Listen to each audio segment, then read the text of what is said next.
आज तक केंद्र सरकार से हमें किसी प्रकार की भी जो आपदा के बाद राहत मिलनी चाहिए वो अभी आज तक हमें नहीं मिली, लेकिन हम इनसे हार मानने वाले नहीं थे। हमने 4500 करोड़ रुपए का आर्थिक पैकेज दिया और जो प्रधानमंत्री आवास योजना के तहत 1.5 लाख रुपए बनता था, मैंने अधिकारियों से कहा कि जिसका पूरा घर नष्ट हो जाए, जिसकी दिन रात की मेहनत की कमाई, पूरी जिंदगी की कमाई हिमाचल प्रदेश में एक घर बनाने में लग जाती है, वो 1.5 लाख से उसके घर को बनाया नहीं जा सकता।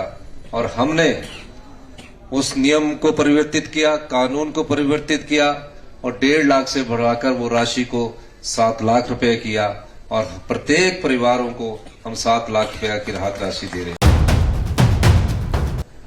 हमारे कांगड़ा के पीएमसी के चेयरमैन निशु मोंगरा जी, मीडिया के हमारे एडवाइजर नरेश चौहान जी, सभी पार्षद, सभी विशिष्ट अतिथिगण और सभी साथियों,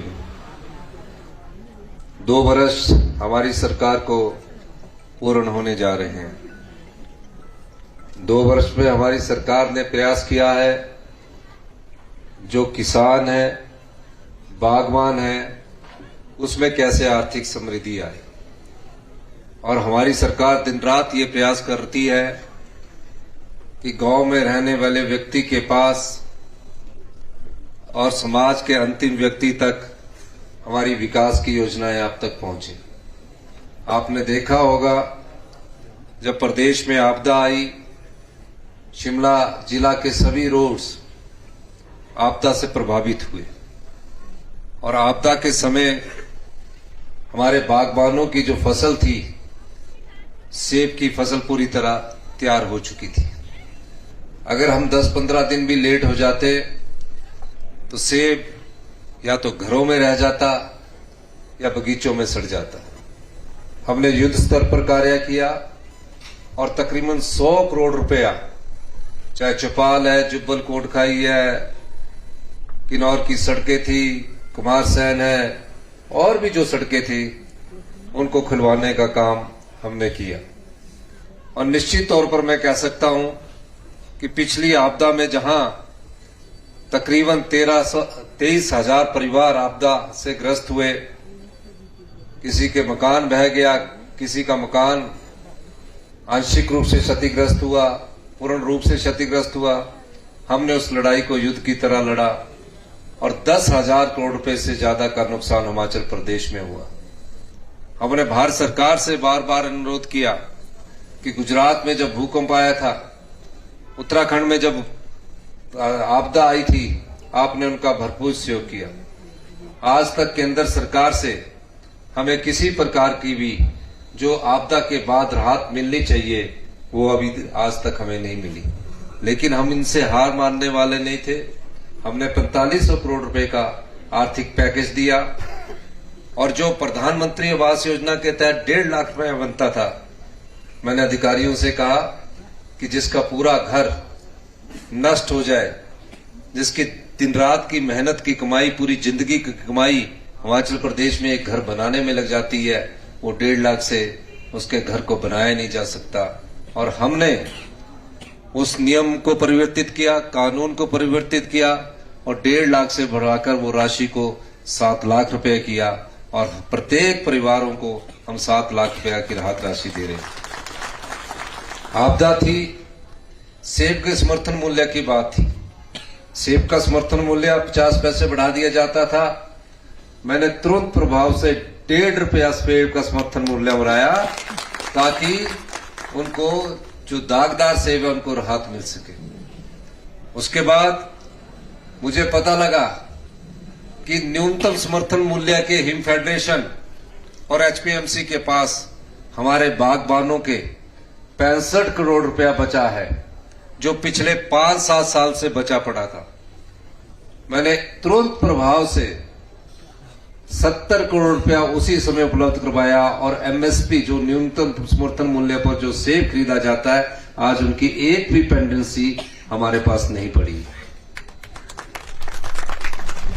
यूनिवर्सल कार्टन की बात होती थी, फैसला कौन लेगा? हमने कहा कि बागवान एक पेटी में सेब 20 किलो भरता है, 25 किलो भरता है, कई बार बड़ी पेटी होने के कारण 27 किलो हो जाता है, लेकिन उसको सेब का सिर्फ पेटी का मूल्य मिलता है।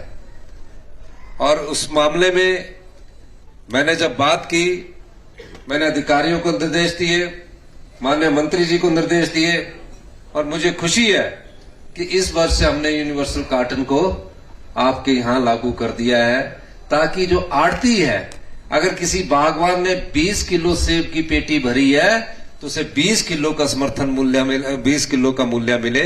लेकिन होता क्या था, 27 किलो का बागवान को सेब भरा पेटी में होता था और मूल्य मिलता था 20 किलो का, तो 7 किलो का नुकसान बागवान को होता था। इसी प्रकार हमारी सरकार ने पराला में सीए स्टोर खोलने के जो अधूरा काम था उसको पूरा करने में हमने तीव्र गति से कार्य शुरू किया है, और जल्दी ही वो सीए स्टोर भी अभी शुरू हो जाएगा। अभी मैं रोडू गया था, आधी अधूरी बिल्डिंगें भारतीय जनता पार्टी के शासनकाल से चली हुई थी, 13 करोड़ रुपया उसमें उपलब्ध करवाया गया और 29 करोड़ की लागत से सीए स्टोर बनाने की हमने घोषणा की। 8 और सीए स्टोर हम बना रहे हैं, ताकि हमारे जो बागवान हैं उनका सेब जब मार्केट में आता है, ज्यादा सेब होने के बाद कई बार आड़ती भी, मैं आड़तियों पर दोष नहीं, आड़ती भी उसका मूल्य को कम कर देते हैं।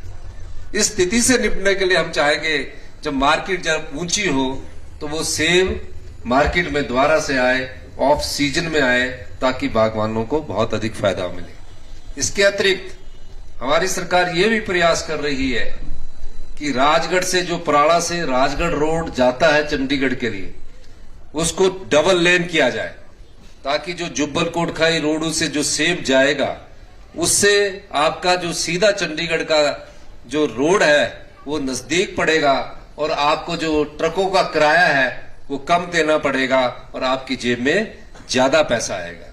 तो प्रयास हमारा ये है, जिन लोगों ने प्राकृतिक खेती की ओर ध्यान दिया होगा, हमारी सरकार ने ग्रामीण अर्थव्यवस्था को मजबूत करने के लिए महत्वपूर्ण कदम उठाए। हम 70 से 90% लोग गांव में रहते हैं, हम शहर में आए, परिवारों ने हमारे काम किया, बच्चे पढ़ाए और शहर में एक मकान बना लिया, लेकिन आज भी हम 70-75% अपने गांव की जड़ों से जुड़े हुए हैं, और हमें उन जड़ों को मजबूत रखना है। वहां से अगर हम पलायन करेंगे उसका नुकसान होगा। इसलिए हमने कहा कि जिस गांव के व्यक्ति ने गांव में रहकर अगर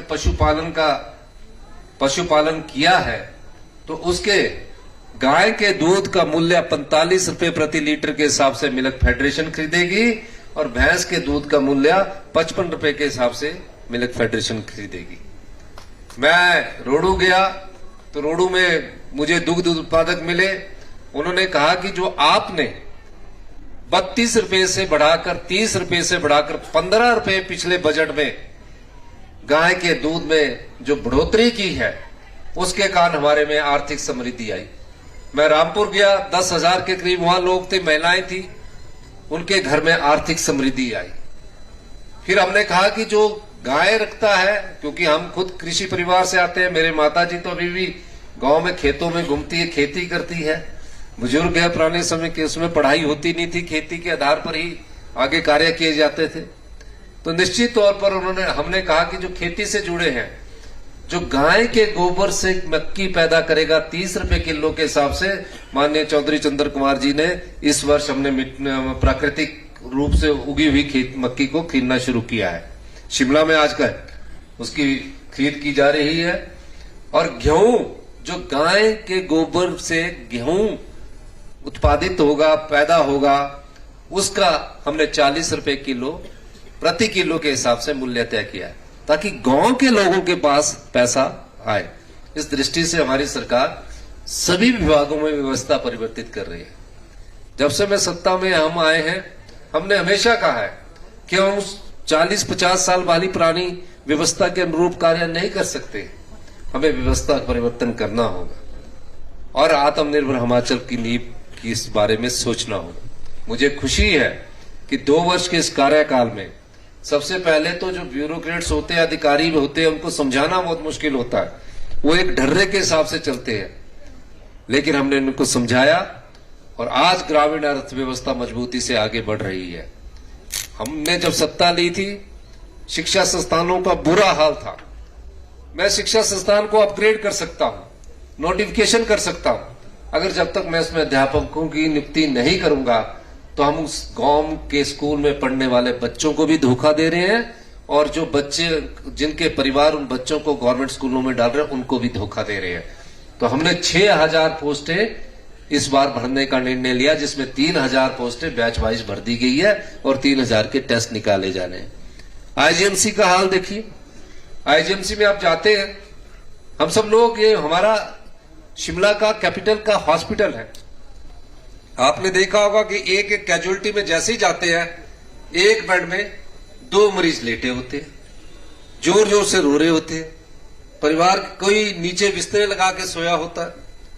हमने फैसला किया कि जो हेल्थ सेक्टर में जो हमारा निचला स्तर आया है, इसमें भी सुधार करना है और हमने आईजीएमसी के कैजुअलिटी डिपार्टमेंट को डिपार्टमेंट ऑफ इमरजेंसी मेडिसिन बनाया है। और हमने और मेरे साथी हरीश जनाटा जी मेरे साथ कई बार आईजीएमसी गए और हमने डिपार्टमेंट ऑफ इमरजेंसी मेडिसिन बनाया। आज इमरजेंसी मेडिसिन के कारण जो कैजुअलिटी में पहले मरीज आता था, आप देखना एक बेड पर एक आपको मरीज मिलेगा। और डॉक्टर जो 72 घंटे से ऐसा शिफ्ट करने वाले थे, उनको कहा कि 8 घंटे इसमें डॉक्टर ड्यूटी देगा और जो स्टाफ नर्सेज अभी थोड़ी स्टाफ और इसको स्ट्रेंथनिंग करने की जरूरत है, एक स्टाफ नर्स 6 मरीजों का ख्याल रखेगी। तो इस तरह हम थोड़ा परिवर्तन कर रहे हैं, लेकिन इन सब परिवर्तनों के लिए, अच्छी हेल्थ के लिए, अच्छी शिक्षा के लिए और आर्थिक समृद्धि के लिए हमें जनता का साथ चाहिए, आप लोगों का साथ चाहिए। हम आपको कहना चाहते हैं कि 2027 तक हम हिमाचल प्रदेश को आत्मनिर्भर बनाएंगे और मैंने बार बार कहा है कि 2032 तक हम हिमाचल प्रदेश को हिंदुस्तान का सबसे समृद्धशाली और अमीर राज्य बनाएंगे। इस दिशा में परिवर्तन होना शुरू हो चुका है। इसलिए हम कहते हैं कि आपके पास अच्छी हेल्थ होगी, अच्छी शिक्षा होगी, आप गौरव से और गर्व से कह सकते हैं कि हम हिमाचल से आए हुए लोग हैं। हमारी सरकार कई और मूलभूत परिवर्तन कर रही है। हमारे फैसलों से आम व्यक्ति को कोई नुकसान नहीं होने वाला, हमारे फैसलों से गांव में रहने वाले व्यक्ति को कोई नुकसान नहीं होने वाला। कुछ लोगों को जरूर उस सब्सिडी से हमको छुटकारा दिलाना पड़ेगा जो लाखों रुपया इनकम टैक्स देते हैं, करोड़ों रुपया इनकम टैक्स देते हैं, फिर भी सरकार की सब्सिडी लेने में वो शर्म नहीं करते हैं। हमने फैसला किया है कि जो भी इनकम टैक्स लेता है उसे पानी की मुफ्त सुविधा नहीं मिलनी चाहिए। और जो 100 रुपया बिजली का बिल सिर्फ गांव के लोगों के पास 100 रुपया हम लेंगे, जितना मर्जी पानी का बिल यूटिलाइज कर ले, हम उससे पर लीटर के हिसाब से बिल नहीं रहेंगे। लेकिन शहरों में कई बड़े बड़े होटल बने हैं, शहरों में कई बड़े बड़े संस्थान बने हैं, उसमें हम बिजली और पानी के बिल में सब्सिडी दे तो हम समाज के उन लोगों का अधिकार छीनकर उन बड़े लोगों को दे रहे हैं जो जिस पर आप लोगों का अधिकार है। हम इस प्रकार से थोड़े फैसले करने जा रहे हैं। उस फैसलों का स्वाद आने वाले 1-2 वर्ष में स्वादिष्ट होगा, मीठा होगा। शिक्षा संस्थान को हम अच्छा बनाने जा रहे हैं। हमने Rajiv Gandhi day boarding school खोलने की शुरुआत कर दी है, उन पर कार्य शुरू हो चुका है। हॉस्पिटल पर हम ज्यादा पैसा खर्च करना चाह रहे हैं, क्योंकि हेल्थ सेक्टर में अगर हम ज्यादा पैसा खर्च करेंगे और लेटेस्ट टेक्नोलॉजी जो दिल्ली में टेक्नोलॉजी मिलती है, उस टेक्नोलॉजी के संदर्भ में हमने बैठ के की है और जल्दी ही हम वो टेक्नोलॉजी अपने medical college IGMC, Tanda, Nerchowk और हमीरपुर में शुरू करने जा रहे हैं। इससे जिससे यहां से कोई हॉस्पिटल में आता है तो क्या हो गया, रोडू से वो आईजीएमसी आता है, आईजीएमसी के बाद वो पीजीआई चले जाता है, उसको ट्रांसफर हॉस्पिटल हो गया, पीजीआई के बाद वो एम्स भागता है। तब तक बीमारी इतनी बढ़ जाती है, बाद में हम उसको पूछते हैं तो उसका इलाज लाइलाज हो जाता है। तो हमें इन सब चीजें करने के लिए थोड़ा समय चाहिए, क्योंकि जिस व्यवस्था से हम गुजर रहे थे, रूटीन की व्यवस्था, हम उस व्यवस्था के लिए सत्ता में नहीं आए हैं। हम आम लोगों की, गांव के लोगों की और जनता की सेवा करने के लिए आए हैं। कृषि में भी हम महत्वपूर्ण बदलाव कर रहे हैं, हॉर्टिकल्चर सेक्टर में भी हम महत्वपूर्ण बदलाव कर रहे हैं, जिसका आपने देखा होगा कि अभी हमने पराला का उद्घाटन किया। पराला में नई किसानों को अधिक लाभ मिले और नई योजनाओं से पराला में किससे का फायदा हमारे किसान भाइयों को, इस दृष्टि से भी हमारी सरकार कार्य कर रही है। ये जिसका शिलान्यास पहले भी हो चुका है, तीसरी बार मुझे अभी पता लगा हमने भूमि पूजन किया है। ये 18 महीने में मैंने कहा है कि इस 18 महीने में बनकर तैयार होगा और उसको स्पीड अप करना पड़ेगा। ये नहीं कि सरकार आई, शिलान्यास किया और शिलान्यास करने के बाद हम भूल जाए। तो एक सीए स्टोर भी मैंने इनको कहा है कि सीए स्टोर यहाँ शिमला में भी इसका बनना चाहिए, तो इसमें सीए स्टोर को भी हम इसमें बनाएंगे। और यहाँ पार्किंग के लिए माननीय मंत्री जी ने कहा है, देखना पड़ेगा कि स्टेटा कैसा है। अगर स्टेटा ठीक होगा तो हमें पार्किंग बनाने की कोई सुविधा नहीं होगी, ताकि ऊपर शिमला में जाने के लिए जो बसों की जो यातायात में अवरुद्ध ना आए, इस दृष्टि से भी हमारी सरकार कार्य कर रही है। आपने देखा होगा कि पिछले कुछ सालों से आप शिमला परमाणु 4 लेन की बात सुन रहे थे। पिछली सरकार ने, जयराम ठाकुर जी की सरकार ने अप्रूवल तक नहीं दी 3 रोडों की। पीडब्ल्यूडी मंत्री जी से मेरी चर्चा हुई और हम लोगों ने चर्चा करके तुरंत प्रभाव से अगले 2 साल में ढली तक तो हमने इसको 4 लेन करने की कोशिश करेंगे। और दूसरी बात, एशिया का सबसे ऊंचा पुल भी हम यहाँ बनाने जा रहे हैं और टनलों के माध्यम से प्रदेश को हम जोड़ने जा रहे हैं। और जो संजौली का हेलीपोर्ट है, ताकि इस हेलीपोर्ट से आए दिन चंडीगढ़ की सुविधा मिल सके, उसका भी हम जल्दी शुरुआत करने जा रहे हैं। आने वाले समय में हम आप लोगों के लिए जो भी योजनाएं लेके आएंगे वो गांव के गरीब किसान, बागवान और आमजन के लिए होगी। यही मैं कहना चाहता हूं। आपका बहुत बहुत धन्यवाद। जय हिंद, जय हिमाचल।